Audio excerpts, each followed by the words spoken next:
আসসালামু আলাইকুম এভরিওয়ান, সবাই কেমন আছেন? আমি তো বেশি ভালো নাই। তো যাই হোক, আমার শরীরটা খারাপ। আসলে অসুস্থ হলে বোঝা যায় কে কার জন্য কতটুকু আপন। আপন মানুষগুলো তখন পর হয়ে যায়, এইটাই। কারণ আপনি যখন একদিন 2 দিন অসুস্থতায় ভুগবেন, তখন দেখা গেছে ওইটা কেউ ওরকমভাবেই করবে না, সবাই হয়তো সেবা যত্ন করবে। যখন আপনি বিছানায় পড়ে যাবেন, অনেক বেশি অসুস্থ থাকবেন, তখন আপনাকে কেউ দেখতে পারবে না, এটাই স্বাভাবিক। তো মাঝে মাঝে নিজেকে খুব অসহায় মনে হয় যে এত অসুস্থ। যাই হোক, আমার জন্য সবাই দোয়া করবেন, আমিও আপনাদের জন্য দোয়া করি। আসলে এখন সিজন চেঞ্জ হইতেছে, ঘরে ঘরে ঠান্ডা জ্বর এরকম। তো আমারও এই একই সমস্যা। আমার জ্বর নেই, ঠান্ডার সমস্যা, গলা খেতে পারি না, গলা ভীষণ ব্যথা। তো আপনাদের সাথে এই জন্য ভিডিও ওরকম দিতে পারতেছি না। আসলে একটা ভিডিও তৈরি করা কিন্তু এত সহজ না। একটা ভিডিও রেডি করতে হয়, সব কিছু তৈরি করতে হয়, থাম্বনেল তৈরি করতে হয়, তারপরে টাইটেল, সব কিছু মিলে আর কি একটু তো সময় লাগেই।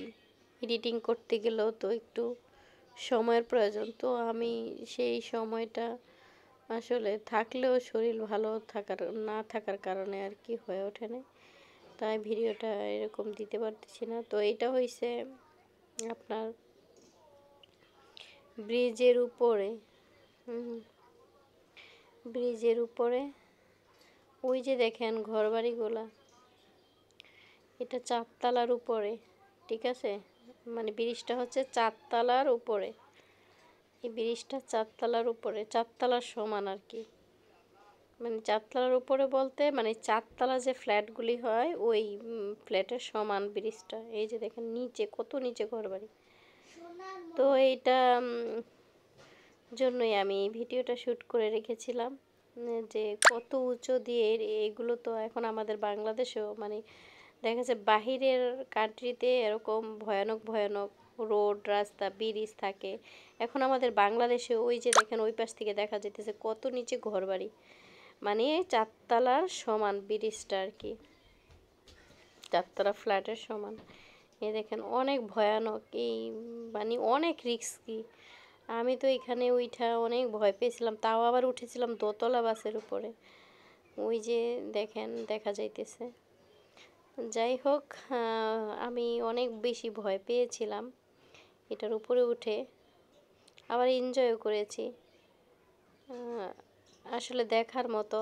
আমি ভাবতাম যে এগুলো মনে হয় বাহিরেই হয়, না এখন দেখি বাংলাদেশেও।